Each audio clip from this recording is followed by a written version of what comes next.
بسم اللہ الرحمن الرحیم۔ سب سے پہلے تو میں بیحد مشکور ہوں اسلامک ریسرچ انسٹیٹیوٹ کا کہ انہوں نے مجھے اتنے لرنڈ گروپ میں، جس میں مذہبی قائدین بھی ہیں، جس میں اسکالرز بھی ہیں اور جس میں اسٹوڈنٹس بھی ہیں، مدعو کیا ہے کہ میں کچھ اپنے خیالات کا اظہار کر سکوں۔ بلا شبہ یہ ایک بڑا ڈائیورس گروپ ہے، لہٰذا میرے لیے تھوڑی یہ مشکل ہے کہ ان سب کو ایسی گفتگو ہو کہ جو سب کے ساتھ کنیکٹ کر سکے۔ اس سے پہلے میں نے جب پوسٹ ڈاکٹرل فیلوز سے بات کی تھی تو میرے لیے نسبتاً آسان تھا کہ ان کے موضوع اور ریسرچ کے حوالے سے میں گفتگو کر سکوں، لیکن جو موضوع ہے یہ ایک ایسا موضوع ہے کہ جو ہم سب سے متعلق ہے۔ آج امن کی خواہش، امن کی اہمیت اور مسلمانوں کا اور اسلام کا آج کی دنیا میں کیا کردار ہے، یہ ایک ایسا موضوع ہے کہ چاہے کوئی ریسرچر ہے، چاہے کوئی طالب علم ہے، چاہے کوئی مذہبی لیڈر ہے، ہم سب کے لیے بہت اہمیت کا حامل ہے۔ امن کے لیے، پیس اور ہارمنی کے لیے میری ایک پرسنل کمٹمنٹ ہے۔ 6 مئی 2018 کو مجھے میرے اپنے آبائی علاقے میں ایک نوجوان نے گولی کا نشانہ بنایا اور میری زندگی لینے کی کوشش کی۔ 6 فٹ سے اس نے مجھ پہ فائر کیا۔ یہ اللہ تعالیٰ کی خاص نعمت تھی اور میں سمجھتا ہوں کہ مجھے ایک دوسری زندگی ملی کہ اللہ تعالیٰ نے اس قاتلانہ حملے سے میری زندگی بچائی، لیکن وہ گولی جو پستول سے نکلی وہ آج بھی میرے جسم میں موجود ہے اور ہر لمحے مجھے اس بات کا احساس دلاتی ہے کہ میں پستول کی گولی کا نشانہ نہیں بنا، بلکہ دماغ کی نفرت کی گولی کا نشانہ بنا۔ جو دماغ میں، ذہن میں نفرت کے بیج بوئے جاتے ہیں وہ ہمارے نوجوانوں کو اتنا اندھا کر دیتے ہیں کہ وہ پھر یہ نہیں دیکھتے کہ وہ کسی کی جان لے کر کیا کر رہے ہیں، وہ خود کو گلوریفائی کرتے ہیں۔ اور جس نوجوان نے اور جس تحریک پہ اس نے میری جان لینے کی کوشش کی، نعوذ باللہ، وہ اپنے آپ کو بہت نبی پاک صلی اللہ علیہ وسلم کا سپاہی بنانے کی کوشش کر رہا تھا، لیکن جس کی وہ جان لے رہا تھا اس کی بھی کوئی نسبت نبی پاک صلی اللہ علیہ وسلم سے تھوڑی بہت تھی۔ وہ جیسے ایک شاعر نے کہا نا کہ روک لیتی ہے آپ کی نسبت تیر جو میری طرف چلتے ہیں، تو آپ کی نسبت نے وہ گولی بھی روک لی، چونکہ الحمدللہ میری والدہ، میری رگوں میں جس ماں کا خون ہے، انہوں نے پاکستان میں ناموس رسالت کے لیے قانون پیش کیا۔ میرے والد جو ہیں ان کو نبی پاک صلی اللہ علیہ وسلم کا جنت البقیع میں ہمسایہ ہونے کا موقع ملا اور وہاں پہ دفن ہے۔ تو کسی نہ کسی حیثیت سے میرے خاندان کی میری مذہبی نسبت بھی ہے۔ یہ چیز ایک زیادہ سوال پیدا کرتی ہے کہ یہ اندھا پن کتنا شدت اختیار کر لیتا ہے کہ وہ یہ بھی نہیں دیکھتا کہ وہ کسی ایسے شخص کے اوپر فائر کر رہا ہے کہ جس کی اپنی ایک مذہبی شناخت ہے۔ بالفرض میری مذہبی شناخت نہ ہو، میں اگر مسلمان نہ بھی ہوتا، کوئی بھی شخص ہو، اسلام پھر بھی اجازت نہیں دیتا کہ آپ کسی غیر مسلم کی بھی جان لیں، چہ جائے کہ آپ کا ایک بھائی مسلمان ہو جس کا اپنا ایک مذہبی پس منظر بھی ہو، تو آپ اتنے اندھے ہو جاتے ہیں۔ یہ وہ المیہ ہے جس کا آج ہمیں سامنا ہے کہ ہم نے جو مذہب کے اندر ایک انتہا پسندی پیدا کی ہے کہ جس میں ہم اپنے ہم وطن تو دور کی بات ہے، اپنے ہم مذہب کی جان لینا بھی سمجھتے ہیں کہ ایک بہت بڑا کوئی جہاد ہے۔ اس سے آج مسلمان دنیا شدید بحران کا شکار ہے۔ دنیا کے اندر جو دہشت گردی کے واقعات ہیں جو دور حاضر میں ہوئے، ان میں سے اکثریت مسلمان معاشروں کے اندر ہوئی، اور مجھے یہ کہنے کی ضرورت نہیں ہے کہ ہمارا دین کس حد تک اہمیت دیتا ہے امن کے اوپر، چونکہ امن پیس پری ریکوزٹ ہے ڈیولپمنٹ کا. کسی بھی معاشرے کی ترقی کا انحصار اس کے اندر امن کی سطح کے اوپر ہے. جس درجے میں امن ہوگا اس درجے میں وہ معاشرہ پھلے گا، پھولے گا، ترقی کرے گا، خوشحال ہوگا. لیکن اگر کسی معاشرے میں امن کمپرومائز ہو جائے تو پھر وہ نہ ترقی کر سکتا ہے بلکہ وہ اندر توڑ پھوڑ کا شکار ہو جاتا ہے. تو اس لیے میں ہمیشہ جہاں پر بھی یہ کاز ہوتی ہے، اور ہماری حکومت کے آخری دنوں میں ہم نے IRI کے ساتھ مل کر، IRI کا ایک بہت اہم رول ہے کہ انہوں نے پیغام پاکستان کے حوالے سے ایک فتویٰ جاری کیا جس میں تمام مکاتب فکر کے علماء نے شرکت کی، دستخط کیے اور کہا کہ یہ جو خودکش بمباری ہے اور جو دہشت گردی ہے اور اپنے مسلمانوں کو اپنے ملک کے اندر اس طرح کی توڑ پھوڑ کرنا، یہ اسلام کے مطابق نہیں ہے. تو میں آپ سے آج جو موضوعات لے کے آیا ہوں ان میں 2-3 باتیں کرنا چاہوں گا. ایک تو یہ ہے کہ ہم سب کو، جیسے میں نے کہا، کہ یہ سمجھنے کی ضرورت ہے کہ آج دنیا میں ہم دعویٰ کرتے ہیں کہ تقریباً 1 ارب مسلمان ہیں. ہم یہ بھی دعویٰ کرتے ہیں کہ ہر سال مسلمانوں کی تعداد میں جو حج اور عمرے کے لیے جاتے ہیں بے انتہا اضافہ ہو رہا ہے. میں نے خود اپنی زندگی میں دیکھا ہے کہ جب پہلی دفعہ میں نے عمرہ کیا تو میں 4تھی جماعت میں تھا، اور اس وقت سے لے کر آج تک اللہ تعالیٰ نے متعدد بار جانے کا موقع دیا تو بے انتہا اضافہ ہو رہا ہے. لوگوں کی مذہب کے ساتھ کمٹمنٹ میں اضافہ شاید ہو رہا ہے. لیکن اس کے ساتھ ساتھ اسلامی تہذیب کی رائز نہیں ہو رہی. اگرچہ ہمارے نمازی ہیں ہمارے پاس مسجدوں میں، ہمارے فقیہ بھی ہیں، ہمارے روزے رکھنے والے بھی بہت ہیں، جو مذہبی لٹریچر ہے اس میں بھی کمی نہیں ہو رہی، وہ بھی بہت چھپ رہا ہے. لیکن اسلامی تہذیب ڈیکیڈنس کا شکار ہے، ایک انحطاط کا شکار ہے. تو یہ ہمیں ضرور سوچنا چاہیے کہ کیا وجہ ہے کہ آج ہم اسلام بحیثیت تہذیب، جو کہ دنیا میں تقریباً 7ویں صدی سے لے کے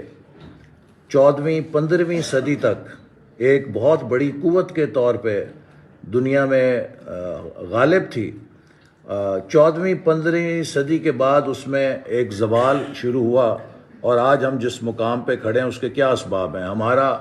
جو ابھار تھا اس کی کیا وجہ تھی، اور ہمارا زوال جو ہے وہ کیا وجوہات ہیں جن کی بنا پہ ہوا ہے؟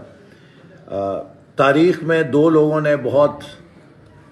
گہرا کام کیا ہے تہذیبوں کے عروج اور زوال پہ. ایک ابن خلدون ہیں جنہوں نے اپنی شورۂ آفاق تصنیف مقدمہ کے اندر تہذیبوں کا مطالعہ کیا ہے کہ وہ کیوں عروج پاتی ہیں اور کیوں زوال پاتی ہیں. اور پھر اس کے بعد مغربی مورخ ٹوائن بھی ہیں کہ جنہوں نے تاریخ پہ کافی کام کیا ہے، اور غالباً ابن خلدون ہی کے کام سے متاثر ہو کے انہوں نے یہ جملہ کہا کہ تہذیبیں خودکشی سے مرتی ہیں، قتل سے نہیں مرتی. جو بھی تہذیب زوال پذیر ہوتی ہے وہ کسی کے مارے نہیں مرتی، وہ خود اپنے اندرونی اسباب کی وجہ سے زوال پذیر ہوتی ہے. تو ہمارے لیے بھی ضروری ہے کہ آج ہم اپنے اندر اسباب تلاش کریں. ایک بیمار جو سوچ ہوتی ہے وہ آپ کو اندرونی اسباب سے غافل کر کے ہمیشہ بیرونی اسباب کی طرف متوجہ رکھتی ہے. اور آج بھی ہم اکثر یہ کہتے ہیں کہ اغیار ہمارے خلاف ہیں. اغیار کی یہ سازش ہے. اگر ہم اپنے گھر کے اندر آگ لگائیں گے اور کوئی دشمن اس کے اوپر پیٹرول نہیں چھڑکے گا تو اس دشمن کی عقل کا معائنہ کرانا چاہیے کہ وہ اس کا فائدہ کیوں نہیں اٹھا رہا. تو ہمارے اوپر یہ لازم نہیں ہے کہ ہم دشمن کے پیٹرول چھڑکنے پر تنقید کریں. ہمارے لیے یہ لازم ہے کہ ہم اس چنگاری کو بجھانے کی کوشش کریں جس کے اوپر دشمن پیٹرول چھڑک کے ہمیں جلانے کی کوشش کر رہا ہے. دنیا میں بے شمار جو یونیورسل، ایک میں تقریب میں گیا جب ویژن 2025 ہم کر رہے تھے تو اور اس میں کچھ مذہبی لوگوں کی زیادہ اکثریت تھی، تو میں نے جب وہ پاکستان کی ترقی کا منصوبہ دیا تو ایک صاحب نے جو کہ ڈاکٹر تھے، بڑے پڑھے لکھے تھے، مجھے کہا کہ یہ بہت اچھا منصوبہ ہے لیکن یہ کامیاب نہیں ہو سکتا۔ میں نے کہا کیوں نہیں کامیاب ہو سکتا؟ اور کہا جی یہ جو یہود اور ہنود کی سازش ہے نا، یہ ہمیں کبھی بھی ترقی نہیں کرنے دے گی۔ تو میں نے کہا اب میں آپ کے جواب میں کچھ عرض کر سکتا ہوں۔ میں نے کہا میں اتنا کچھ ماہر تعلیم یا ماہر تاریخ تو نہیں ہوں، دانشور نہیں ہوں، لیکن ایک اسٹوڈنٹ ہوں، میں نے بھی کچھ تاریخ پڑھی ہے۔ میرے نزدیک 4-5 یونیورسل اسباب ہیں کہ جو بھی تہذیب ترقی کرتی ہے اس میں یہ 4-5 اسباب آپ کو ڈھونڈیں تو بالکل سامنے نظر آ جاتے ہیں۔ پہلی چیز یہ ہے کہ کسی بھی تہذیب کی ترقی میں علم کا بہت گہرا تعلق ہے۔ ان کی جو علم کی قیادت ہے اس کے ساتھ وہ غلبہ پاتے ہیں۔ تو مجھے آپ یہ بتائیے کہ وہ کون سے یہود و ہنود کی سازش ہے جس نے ہمارے بچوں کو اسکولوں سے باہر رکھنے کی ہمیں تعلیم دی ہے؟ بلکہ مغربی دنیا تو ہمیں پیسے دیتی ہے، مدد کرتی ہے کہ اپنے بچوں کو پڑھا لو، اپنی بچیوں کو پڑھا لو، ہم اس کے باوجود پڑھنے کے لیے تیار نہیں ہیں۔ میں نے عرض کی کہ کون سی وہ سازش ہے بین الاقوامی جو ہمیں ہمارے جامعات میں ریسرچ سے روکتی ہے کہ ہم دنیا میں کوئی نوبل انعام نہ جیت جائیں غلطی سے، یا ہم کوئی ایسی تحقیق نہ کر دیں جس سے ہمیں پیٹنٹس مل جائیں۔ یہ ہماری اپنی چوائس ہے کہ ہمیں زیادہ اس بات میں دلچسپی ہے کہ میرے دفتر کا پردہ کیسا ہو، میرے دفتر کا فرنیچر کیسا ہو، مجھے اس بات میں دلچسپی نہیں کہ میری لیبارٹری میں کیا تحقیق ہو رہی ہے۔ تو یہ ہماری اپنے چوائسیز ہیں۔ دوسری بات، جو معاشرہ ترقی یافتہ ہوتا ہے اس میں انصاف کی بہت مضبوط بنیاد ہوتی ہے۔ تو میں نے کہا مجھے بتائیے کہ آج ہمارے تھانے اور کچہری میں اگر انصاف بکتا ہے تو کیا یہ یہود اور ہنود کی تعلیمات ہیں جس کی وجہ سے، یا ان کی سازش ہے کہ ہم اپنے تھانے میں، اپنی عدالت میں، اپنے دفتروں میں انصاف کو بیچتے ہیں؟ یہ ہماری اپنی چوائس ہے۔ تیسری چیز میں نے کہا کہ جو غالب تہذیبیں ان میں محنت بہت غالب ہوتی ہے، وہ لوگ بڑے محنتی ہوتے ہیں۔ میں نے مغرب میں بھی تعلیم حاصل کی ہے، میں نے چین اور جاپان کا بھی مشاہدہ کیا ہے۔ وہاں پہ اگر 8 بجے سے لے کے 4 بجے تک یا 9 بجے سے لے کے 5 بجے تک دفتر کا وقت ہے تو ان کی اکثریت اس کے آدھا گھنٹہ بعد دفتر سے نکلے گی۔ اگر ان کی فیکٹری میں آپ جائیں تو 9 سے 5 بجے اگر وقت ہے تو 5:30 پونے 6 بجے فیکٹری کے مزدور باہر نکلیں گے، کیونکہ وہ 5 بجے کام ختم کریں گے، جو کر رہے ہیں اس میں ختم کرتے کرتے 2-4 منٹ زیادہ لگ جائیں گے۔ پھر انہوں نے اپنی جگہ صاف کرنی ہے، پھر انہوں نے کپڑے بدلنے ہیں، منہ ہاتھ دھونا ہے، تو اس کے بعد وہ 5:30 پونے 6 نکلیں گے۔ میں نے جب انجینئرنگ کی تو میں ایک پاکستان کے بڑے ممتاز انجینئرنگ ادارے میں جاب کرتا تھا جو کہ بڑا لیڈنگ انڈسٹری تھی۔ ہماری 5 بجے چھٹی ہوتی تھی، 4 بجے لوگ مزدور کام کرنا چھوڑ دیتے تھے، چھٹی کا ٹائم ہو گیا، اور تقریباً 4:45 بجے فیکٹری خالی ہو جاتی تھی۔ تو میں نے کہا جی اب یہ بتائیں کہ یہ جو ایتھک ہے، ورک ایتھک جو ہے دفتر میں، ہم بڑے فخر سے کہتے ہیں آج کل جی بڑی موج ہے، بس حاضری لگا کے میں بس نکل جاتا ہوں دفتر سے۔ تو اگر ہمیں 8 گھنٹے کی تنخواہ ملتی ہے، ہم 1 گھنٹہ کام کرتے ہیں، تو اس میں کون سے یہود اور ہنود نے ہمیں سازش کر کے اس میں پھنسایا؟ یہ تو ہماری اپنی چوائس ہے جو ہم نہیں کرتے۔ چوتھی چیز میں نے کہا کہ جو میرے نزدیک ایک اچھی قوم کی ہوتی ہے وہ اس کی ایتھکس ہیں، کہ اس کے اندر سچائی ہوتی ہے، اس کے اندر دیانت ہوتی ہے، کچھ ویلیوز ہوتی ہیں جن کے اوپر وہ تہذیب کھڑی ہوتی ہے، احترام انسانیت ہوتا ہے۔ تو آپ یہ مجھے بتائیں کہ اتنا بڑا شہر کراچی ہے، اس شہر کراچی کے اندر آپ مجھے یہاں پر ہاتھ کھڑا کر کے بتائیں کہ پورے شہر کراچی میں، یا فار دیٹ میٹر لاہور میں یا پشاور میں یا پنڈی میں یا کوئٹہ میں، کتنی دکانیں ہیں جہاں پہ آپ مجھے قسم کھا کے کہہ سکتے ہیں کہ آپ وہاں جائیے آپ کو دودھ کا 1 گلاس خالص مل جائے گا؟ تو میں نے کہا یہ یہود اور ہنود نے تو نہیں کہا کہ ملاوٹ کریں، بلکہ ہمارے نبی صلی اللہ علیہ وسلم نے تو یہ تعلیم فرمائی کہ جو ملاوٹ کرتا ہے وہ ہم میں سے نہیں ہے۔ میں نے کہا میں امریکہ پڑھا ہوں، ایک اتنا بڑا بر اعظم ہے، 6000 میل کا فرق ہے مشرق اور مغرب سے اس کی ساحل میں، لیکن آپ کیلیفورنیا میں چلے جائیں، نیو یارک میں چلے جائیں، اس کے وسط میں چلے جائیں، آپ کو دودھ کا ایک ہی معیار ملے گا ہر سٹور سے، اس میں کوئی فرق نہیں ہوگا. تو اب اس میں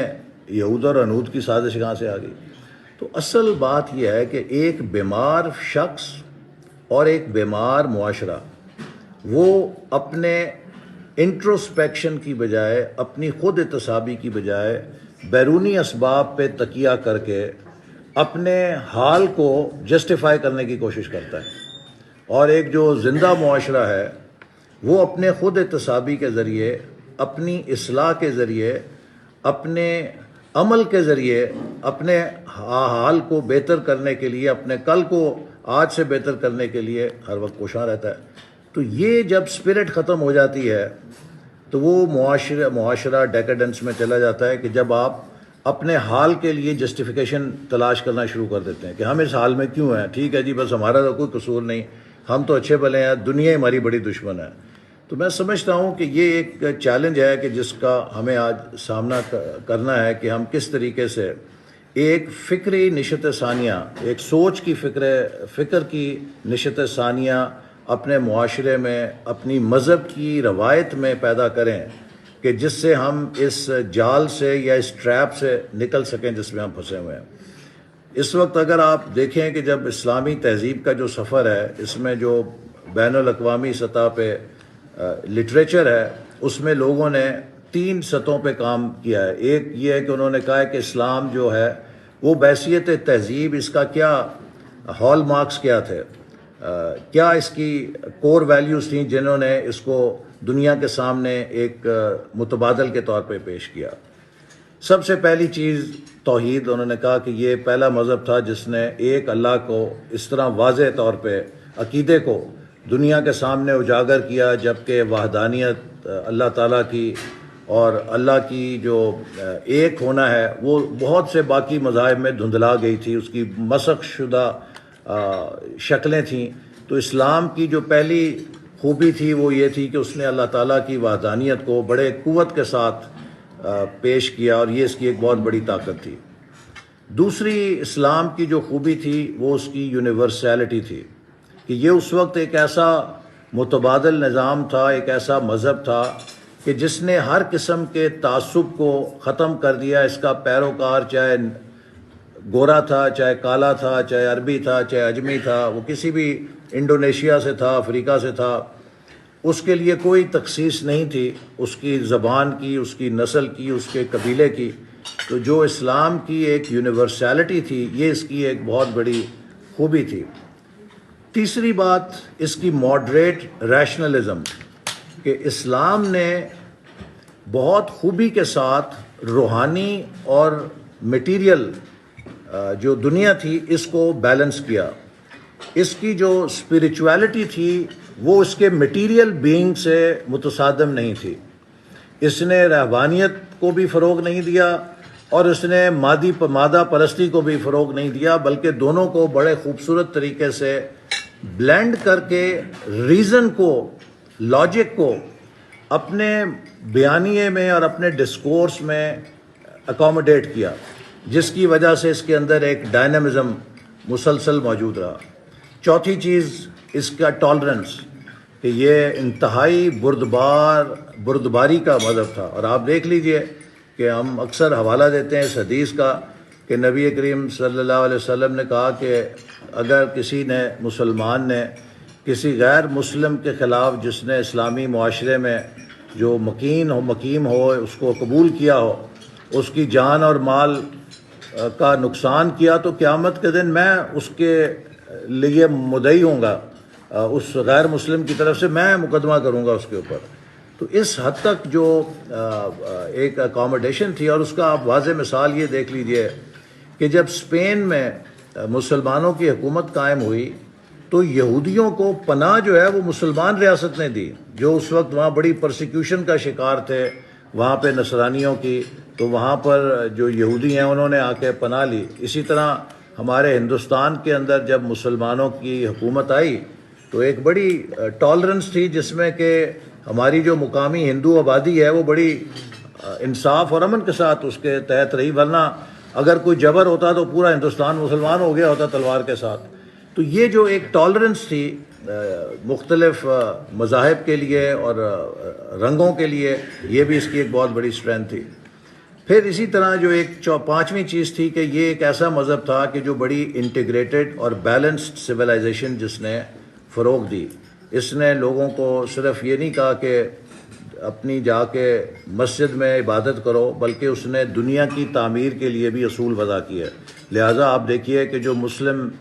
سویلائزیشن ہے، اس کے دور میں کلچر نے بھی ترقی کی، اس کے دور میں تعمیرات نے بھی ترقی کی، اور جو زندگی کے تمام شعبے ہیں اس کے اندر اس نے فلرش کیا اپنے مارک کو، اپنی آئیڈینٹی کو، اور ایک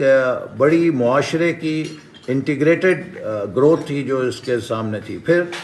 چھٹی چیز جو بڑے محققین نے کہی ہے کہ جو سماجی انصاف کا تصور ہے وہ شاید کسی اور مذہب کے پاس اتنا پاورفل نہیں تھا جو اسلام نے دیا۔ اور لاسٹلی کہ اسلام نے جو قبائلی عصبیتیں تھیں، جو اختلافات تھے، جو کانفلکٹس تھے، انہیں ریزالو کر کے ایک امن کا بہت اچھا درس اور نمونہ پیش کیا۔ یہ وہ چند ایک کور ویلیوز تھیں جو اسلام نے جب متبادل کے طور پہ آیا تو دنیا کے سامنے پیش کیں۔ اور آپ دیکھیے کہ آج اگر ہر اس میں انڈیکس کو آپ لیں تو آج کا جو دور ہے وہ اس میں ہم کتنا پیچھے جا چکے ہیں۔ پھر جب ان ویلیوز کے ساتھ اسلام دنیا میں چھایا تو اس کا رائز ہوا، تو کیا چیز تھی جس نے اس کو بہت زیادہ سپورٹ کیا؟ تو ایک چیز انہوں نے کہا کہ جو اس کی اسپریچول پاور تھی وہ بڑی پاورفل تھی۔ لوگوں میں جو ان کی اسپریچول پاور تھی، جو عقیدہ تھا اللہ تعالیٰ کے اوپر، آخرت کے اوپر، وہ اتنا مضبوط تھا کہ اس سے ان کے اندر ایک ایسی قوت تھی کہ جنہوں نے بڑی سے بڑی قوت کو بھی فتح کر لیا، اور یہ جو ان کی اسپریچول اسٹرینتھ تھی یہ بڑی اسٹرانگ تھی۔ دوسری چیز ہے ان کا emphasis of learning and knowledge. اصل میں یہ وہ بنیادی نقطہ ہے کہ جو میں سمجھتا ہوں کہ آج بڑا غور طلب ہے۔ اگر آپ غور کریں کہ اسلام کا جو ہمیں سبق قرآن کے ذریعے ملتا ہے، جب اللہ تعالیٰ نے انسان کو تخلیق کرنے کا فیصلہ کیا تو فرشتوں نے اس وقت، آپ سب جانتے ہیں کہ تھوڑا سا سوال اٹھایا کہ ہم عبادت کے لیے تو موجود تھے، اے باری تعالیٰ ایک نئی شے بنانے کی کیا ضرورت ہے؟ اللہ پاک نے کہا کہ جو مجھے معلوم ہے وہ تمہیں نہیں معلوم۔ اور پھر اپنی بات کو بتانے کے لیے، اگرچہ اللہ تعالیٰ اس کے وہ ہیں تو نہیں محتاج کہ وہ فرشتوں کو قائل کرتے، ان کا تو حکم کافی تھا، لیکن اپنی بات انہیں بتانے کے لیے اللہ تعالیٰ نے جو واقعہ بتایا ہے قرآن میں وہ یہ کہ انہیں حضرت آدم علیہ السلام کو کائنات کا علم سکھایا گیا، اور پھر جب فرشتوں کو کہا گیا کہ بھی اب بتاؤ یہ کیا ہے، یہ کارخانہ کیا ہے، کارخانہ کائنات کیا ہے، تو فرشتے بلینک تھے کیونکہ انہیں اس کا کوئی علم نہیں تھا۔ اور حضرت آدم علیہ السلام کو جب پوچھا گیا تو انہوں نے ہر چیز کا نام بتا دیا۔ اب وہ نام کیا ہے؟ اگر آپ سائنس دیکھیں تو سائنس میں جو نومن کلیچر ہے وہ ایکچولی امباڈی کرتا ہے اس پورے نالج کو، اس کے نام میں اس کا پورا نالج بند ہوتا ہے، وہ اس کا ایک کوڈ ہوتا ہے جو جسے نومن کلیچر کہتے ہیں۔ تو جب کائنات کی چیزوں کے انہوں نے نام گنوائے اور بتائے تو دراصل انہوں نے اس کارخانہ قدرت یا کائنات کی پوری جو اسکیم ہے اللہ تعالیٰ کی، اس کا ایک علم رکھنے کا اپنی جو برتری ہے اس کو بتایا۔ تو انسان کی برتری اس کائنات کے علم کی بنیاد پہ جو اللہ تعالیٰ نے ہمیں دیا فرشتوں کے سامنے جتوائی گئی کہ یہ دیکھو یہ تمہارے مقابلے میں زیادہ علم رکھتا ہے، اسے پوری اس کائنات کا پتہ ہے۔ اب آج اگر ہم اس کائنات کے بارے میں سوچیں تو کیا یہ لمحہ فکریہ نہیں ہے کہ امریکہ سے ناسا نے جیمز ویب ٹیلیسکوپ بھیجی ہے جو کائنات کی آخری حدوں کی اسٹڈی کرنے کے لیے خلا میں گئی ہے، کئی لاکھ کلومیٹر پرے پہنچ چکی ہے، اور وہاں سے وہ اب ہمیں بتائے گی کہ یہ کائنات جو ہے کتنی پرانی ہے، اس کی تخلیق کا کیا طریقہ تھا، کیا چیزیں تھیں۔ آج پورا جو کائنات کا مشاہدہ ہے وہ مغرب کر رہا ہے، مسلمان ممالک میں تو میرے نہیں نزدیک کہ کسی جگہ بھی ہو رہا ہے، جبکہ اللہ تعالیٰ نے سورہ آل عمران میں بڑا واضح طور پہ کہا ہے کہ ہم میں سے اچھے لوگ وہ ہیں کہ جو غور و فکر کرتے ہیں اس کائنات کی تشکیل میں، تخلیق میں، اور اٹھتے لیٹتے بیٹھتے مجھے یاد کرنے کے علاوہ وہ اس کائنات کے جو رموز ہیں ان کے اوپر غور و فکر کرتے ہیں۔ تو آج کس مسلمان ملک کے اندر کائنات کے رموز پر غور و فکر ہو رہا ہے؟ میں نہیں سمجھتا کہ کسی جگہ بھی یہ ہو رہا ہے۔ تو یہ علم کی جو اسلام نے ہمارے اندر ایک جسے کہتے ہیں ایپسٹمولوجی آف نالج، یہ میتھڈ آف نالج، ایپسٹمولوجی جو ہے یہ پورا ایک فلسفہ ہے کہ جو علم ہے اس کی کیا ترتیب ہے۔ تو میرے نزدیک جو ہماری قرآنی ترتیب تھی اس کو ہم نے بھلا دیا ہے۔ اور اگر آپ قرآن مجید میں دیکھیں، اللہ تعالیٰ نے کسی جگہ حاکمانہ انداز میں نہیں کہا کہ میں رب ہوں فل سٹاپ، میں تمہارا رب ہوں فل سٹاپ، نہیں۔ اللہ تعالیٰ نے کہا ہے کہ سمندر سے اٹھتے ہوئے بخارات نہیں دیکھتے، ان بخارات سے بنتے ہوئے بادل نہیں دیکھتے، ان بادلوں سے برستا ہوا میਂہ نہیں دیکھتے،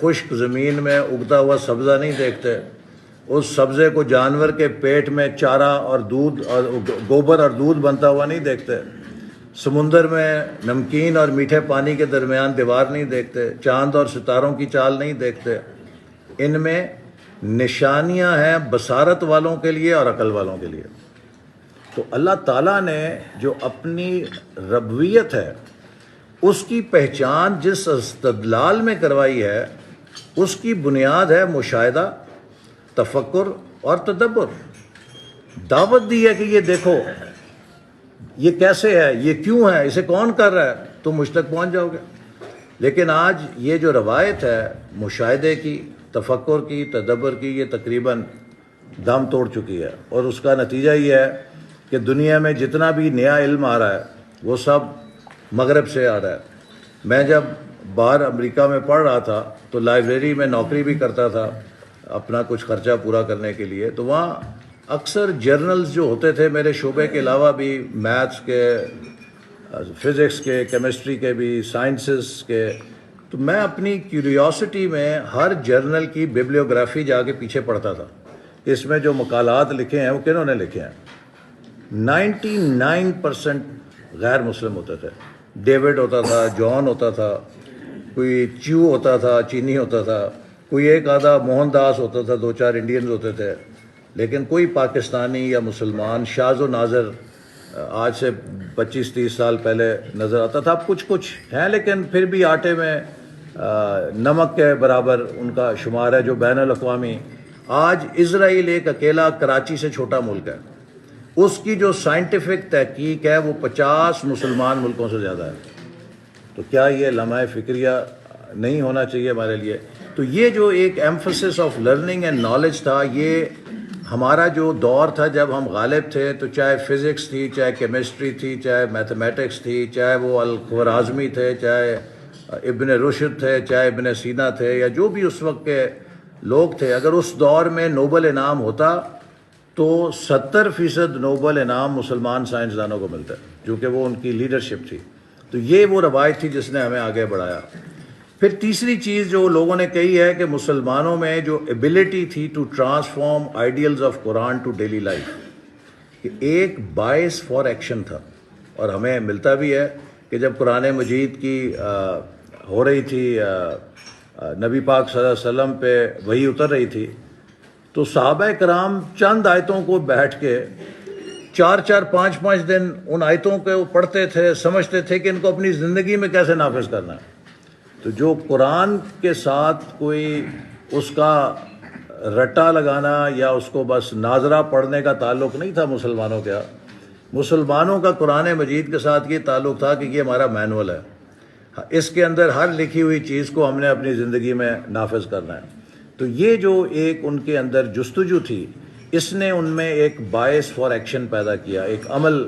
کی طاقت تھی ان کے پاس، جس کی وجہ سے وہ تہذیب جو ہے وہ بہت غالب ہوئی۔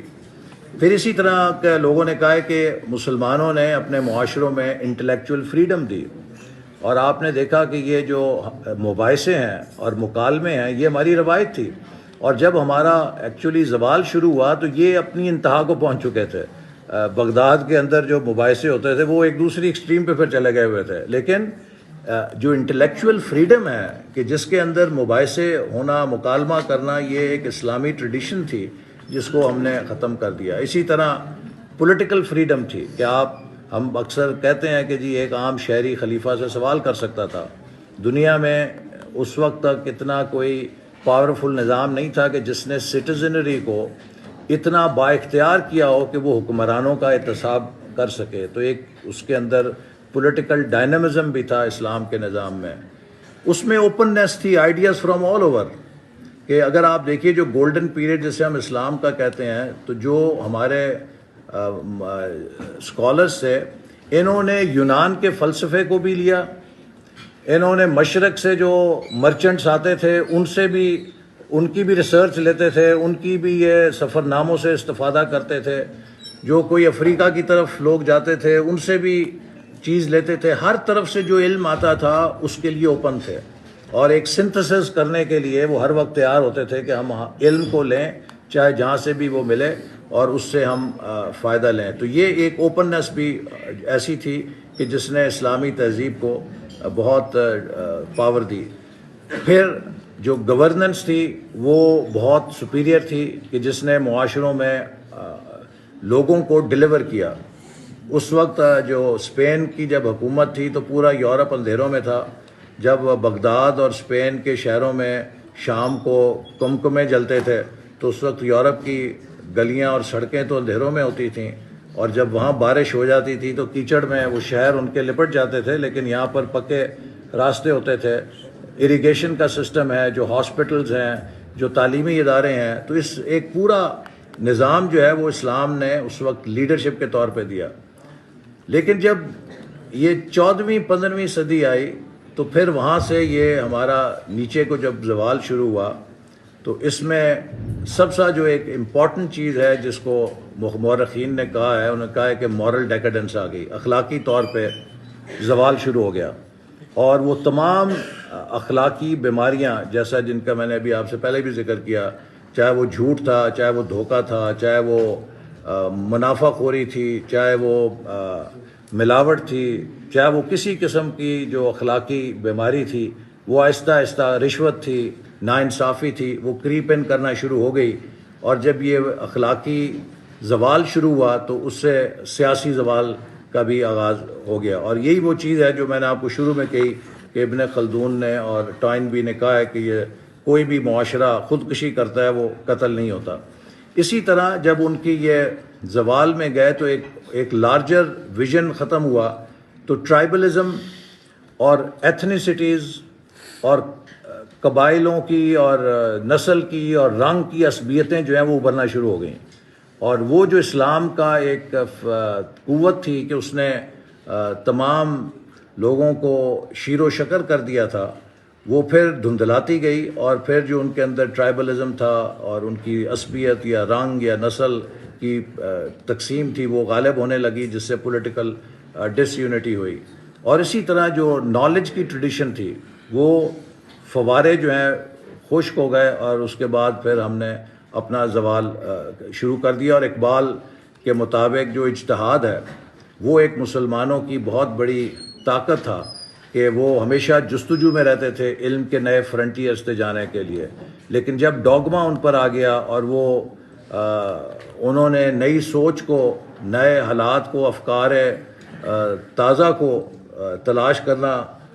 چھوڑ دیا اور سنگ و خشت میں وہ پھنس گئے، تو وہ بھی ان کی ایک زوال وہاں سے شروع ہو گئی. اور پھر آخر میں جو اسلام کی ایک ہولسٹک اپروچ تھی کہ ہم اس میں دین اور دنیا کی تقسیم نہیں کرتے تھے، وہ تقسیم آ گئی. اور ہم نے سمجھا کہ اسلام صرف نماز پڑھ لی تو اس کا حق ادا ہو گیا، لیکن جب ترازو پہ بیٹھنا ہے تو اس سے اسلام کا کوئی تعلق نہیں. اگر ہم نے حج کر رہے ہیں تو اسلام ہو گیا، لیکن جو کسی سے معاہدہ کیا ہے اس میں کتنے پورے اترنا ہے اس کا اسلام سے کوئی تعلق نہیں. اور آخر میں پھر باقی بات سوال جواب میں کر لیں گے. جب میں یہاں سے امریکہ پڑھنے گیا تو میرے لیے ایک بات بڑی حیرت کا باعث تھی کہ آپ کسی بھی اسٹور پہ چلے جائیں، کوئی چیز خریدیں، 1 مہینے کے اندر آپ لے کے جائیں کہ جی مجھے یہ چیز پسند نہیں آئی، میں واپس کرنا چاہتا ہوں. ان کے ماتھے پہ شکن نہیں آئے گی. اسی طرح مسکراہٹ کے ساتھ وہ آپ کی چیز پہلے آپ سے یہ کہیں گے آپ اس کے متبادل کوئی اور چیز لینا چاہتے ہیں تو آپ اگر کہیں گے جی ٹھیک ہے میں اور لے لیتا ہوں، اگر نہیں تو وہ آپ سے رسید لے کے آپ کو پیسے واپس دیں گے، تو آپ اپنے گھر تو وہ اپنے گھر۔ میں پریشان ہوتا تھا انہیں گھاٹا نہیں پڑتا، چونکہ ہمارے ہاں تو یہ ہے کہ جو دکان کا نام ہے اس سے زیادہ جلی حروف میں یہ لکھا ہوتا ہے کہ فروخت کیا ہوا مال واپس نہیں لیا جائے گا، تو یہ کیا ماجرا ہے؟ تو مجھے ایک جگہ پھر ایک حدیث پڑھنے کا اتفاق ہوا، اب مجھے اس کا حوالہ پورا یاد نہیں ہے لیکن اس کا موضوع کچھ ایسے ہے کہ ایک دفعہ نبی کریم صلی اللہ علیہ وسلم نے فرمایا کہ وہ دکاندار جو بخوشی اپنا فروخت کیا ہوا مال واپس لے لیتا ہے، اللہ تعالیٰ جنت میں اسے ایک ایسا محل دیں گے جو ایک ایسے موتی سے بنا ہوگا جس میں کوئی جوڑ نہیں ہوگا۔ تو ایک صحابی جو تجارت کرتے تھے انہوں نے جب یہ حدیث سنی تو فوراً تجارت بند کی اور دکان کھول کے بیٹھ گیا کہ اب میں یہ ثواب حاصل کروں گا۔ تو کافی عرصہ ہو گیا کوئی گاہک نہیں آیا جس نے مال واپس کیا، تو پھر کچھ عرصے بعد ایک گاہک آیا کہ حضرت آپ سے یہ میں نے سودا لیا تھا میں واپس کرنا چاہتا ہوں۔ انہوں نے فوراً کہا کہ بھی چادر بچھاؤ، اس کے لیے کھانا لے کر آؤ، اس کے لیے یہ لے کر آؤ۔ وہ پریشان ہو گیا، وہ کہا جی میں آپ کو یہ سودا دینے آیا ہوں، آپ یہ سودا لے مجھے پیسے دیں۔ وہ کہا بھائی وہ تو یہ پڑھیں تمہارے پیسے، میں تو تمہارے انتظار میں یہ دکان کھول کے بیٹھا تھا کہ تم کب آؤ گے تو میں یہ اجر لوں گا کسی کا سودا واپس کر کے۔ تو آپ اندازہ فرمائیے نا کہ یہ جو اخلاق ہے، مجھے یقین ہے کہ جو ملیشیا میں اور انڈونیشیا میں عرب تاجروں سے اسلام پھیلا ہے وہ اسی قسم کی ان کے کردار میں تبدیلی دیکھ کر لوگ جو تاجروں کے ذریعے مسلمان ہوئے اس خطے میں، تو کوئی ایسی روایت نہیں ہے کہ یہاں پر کوئی فوجیں گئیں، ایسی کوئی روایت نہیں ہے کہ یہاں پہ کوئی بہت ہمارے مبلغ ہے یا کوئی ہم نے جا کے بڑا وہاں پہ اسلام کا تبلیغ کا کام کیا۔ وہاں تو صرف اسلام کا تعارف عرب تاجر تھے، اور ان کے اندر یہ جو تبدیلی اس طرح پیدا ہوئی اسلام کے اصولوں سے، اسی نے وہاں کی آبادیوں کو متاثر کیا۔ تو میں سمجھتا ہوں کہ یہ جو آج ایک سپلٹ ہو گیا ہے کہ ہم نے عبادت اور جو ہماری معاملات والا ہے سپلٹ، اس کو بھی اگر برج نہیں کیا تو شاید وہ مشکل ہو۔ تو اس لیے آخر میں یہی کہوں گا کہ آج ہمارا فرض ہے کہ ہم سب دین کے اندر ایک خود اعتصابی کی روایت کو دوبارہ زندہ کریں، اپنا خود کلامی کا جو آغاز ہے وہ کریں کہ یہ جو آج ہمارا زوال ہے اس کے ہمارے اندرونی اسباب کیا ہیں اور ہم ان کو کیسے اوور کم کر سکتے ہیں۔ کسی بھی معاشرے میں امن کے بغیر ترقی نہیں ہو سکتی، اور یہی وجہ ہے کہ حضرت جو ابراہیم علیہ السلام نے جب اللہ تعالیٰ سے دعا کی تو انہوں نے پھل مانگنے سے پہلے اپنے لوگوں کے لیے امن مانگا، کیونکہ امن نہیں ہوگا تو پھل بھی نہیں ملے گا، رزق بھی نہیں ملے گا۔ تو اس لیے ہم بھی یہ بنیاد دیکھیں۔ ابھی آپ دیکھیے کہ جو واقعات ہو رہے ہیں، جو پشاور کے اندر جس طرح کا اندھوناک واقعہ ہوا ہے، اس سے پہلے سیالکوٹ کے اندر کیا واقعہ ہم نے دیکھا جس نے پوری دنیا کے سامنے ہمیں شرمندہ کیا۔ اسی طرح بے شمار ہم نے تو پوری کئی سال بھگتا ہے جب ہمارے نہ مسجد محفوظ تھی، نہ کسی کی عبادت گاہ، نہ بازار محفوظ تھا، چوکوں چوراہوں کے اندر لوگ بے گناہ لوگ جو ہیں وہ ہمارے اپنے ہی لوگوں کا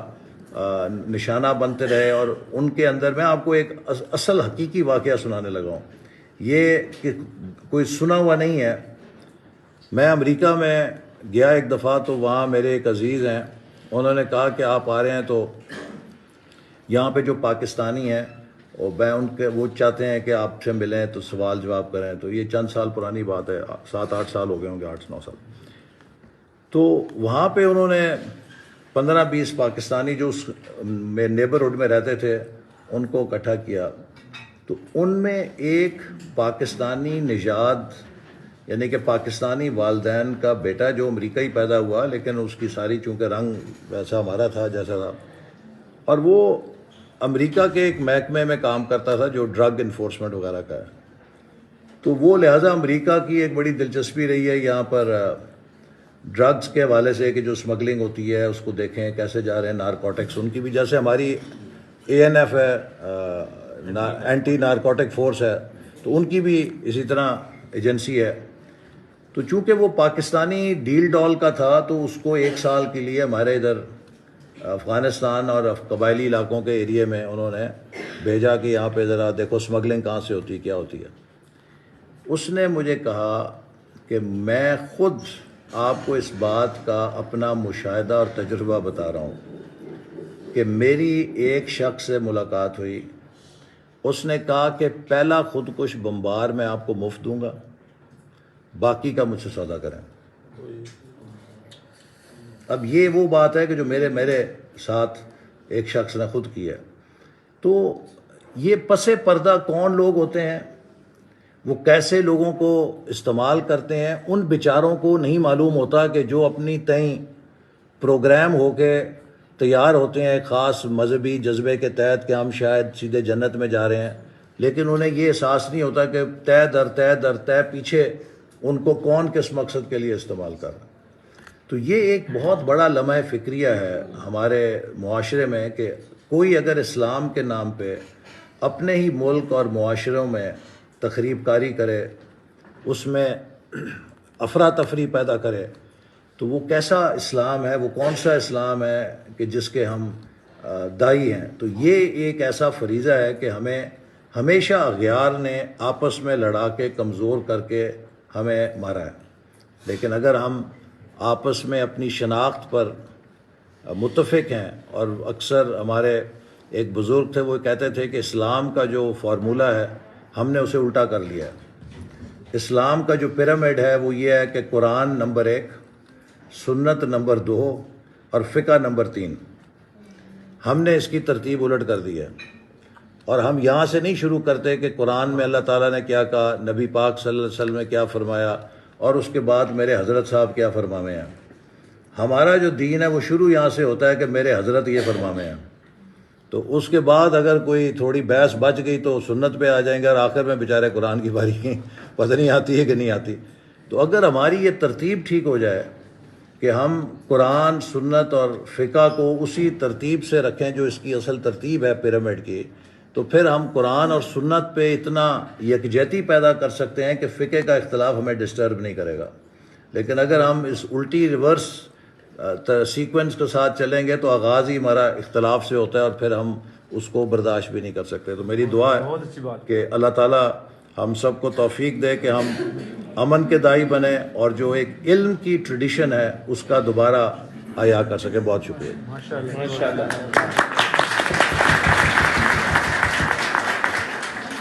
میری سراہی سے قطرہ قطرہ